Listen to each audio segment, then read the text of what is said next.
Copenhagen. A President Trump's idea to possibly buy Greenland for its natural resources left residents of the semi-autonomous Danish territory amused, apoplectic and in disbelief, and received a chilly reception in Denmark on Friday. I hope it's a joke, because it's a terrible and grotesque thought, said Martin Lidegaard, chairman of Denmark's Foreign Policy Committee. It must be an April Fool's Day joke, but totally out of season, Lars Løkke Rasmussen, a former Prime Minister of Denmark and the leader of the opposition, posted on Twitter. The idea first sprang up last year, when Mr. Trump was said to have joked about buying Greenland for its natural wealth during a meeting in the Oval Office. He is said to have repeatedly returned to the possibility, since the country, which is part of the Kingdom of Denmark, appeals to him because its location in the North Atlantic has security value, according to people familiar with his thinking.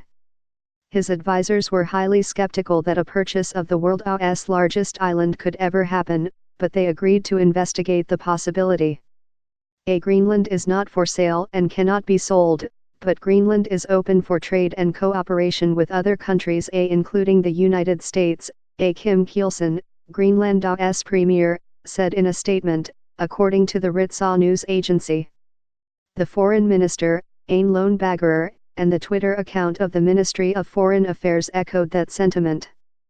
The report is likely to add an unexpected element to Mr. Trump's planned state visit in less than 3 weeks to Denmark to meet with Prime Minister Mette Frederiksen, Queen Margrethe II and the leaders of Greenland and the Faroe Islands.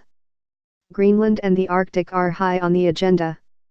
The Danish Prime Minister's office did not immediately return a call on Friday seeking comment.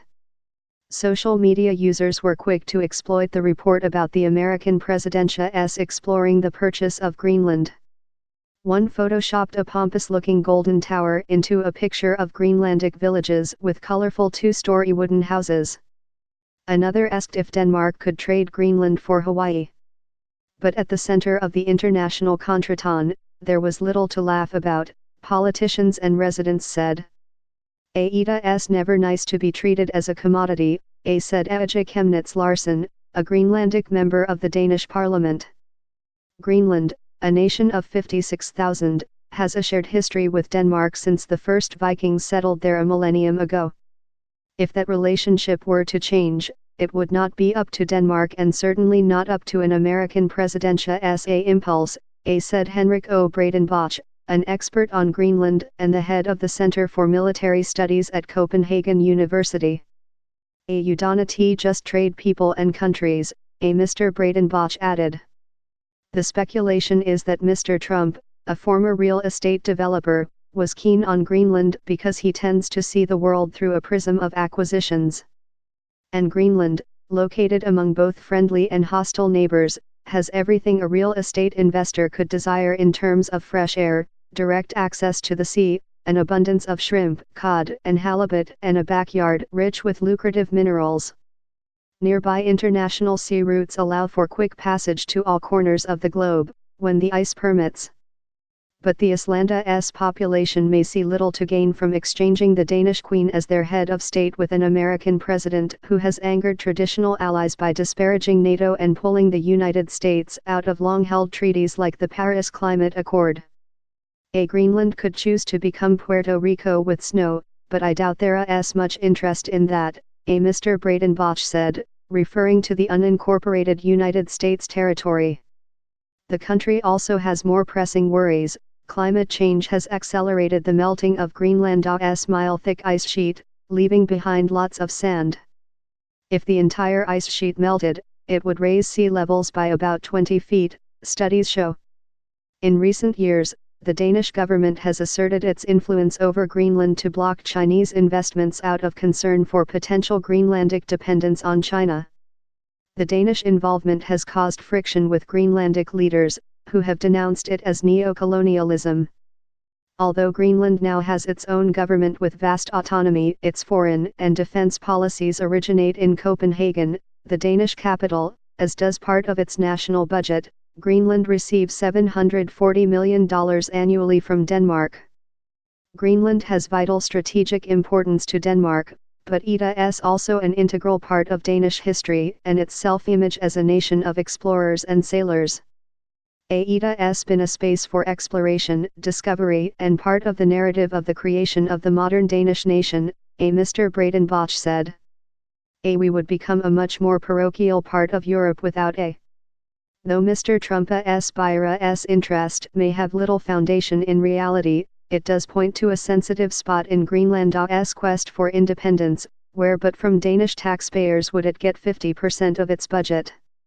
There is a discussion in Greenland about the cost of independence and how to pay for that, said Rasmus Kjærgaard Rasmussen, an expert on Greenland and Arctic affairs at Roskilde University in Denmark. Either they sell a lot fish, find oil in the Arctic region, find uranium or other minerals and tax them. Or they find a new Denmark, a new sponsor to cover the $740 million. That could be the United States. He added that while American sponsorship was an unlikely outcome, to even discuss it could help Greenland residents clarify for themselves where they could find a substitute for the millions sent from Denmark every year. Martin Breum, the author of The Greenland Dilemma, said Mr. Trumpa's idea is an absolutely radical break with settled foundations since World War II. Ida's questioning a power relation more than 70 years old, he added. When small nations wake up to the world's superpower threatening to unroot that relation, Ida's not something to take lightly. This may be a signal that the United States wants a different relationship with Greenland than what we've been used to, he mused. If that's the case, Ida's fundamental to the way the Danish realm works. Greenland comprises 99% of the realm's territory. Ida's everything but a joke, Mr. Breum said. Even if this is an aphorism, Ida's paramount to clarify whether this has more to it. If there is a desire to change the existing, it has enormous importance to Greenland, he said. Aki Matilda Hegdam, a member of the Danish parliament elected in Greenland, wondered whether Mr. Trump had been speaking for his own amusement. It sounded like something we shouldn't take too seriously, although Ida's extremely provocative, she said. But she added, Ida's important for us to point out that selling Greenland is not an option. Nobody can sell a country like that. Denmark doesn't own Greenland and you can't sell something you don't own.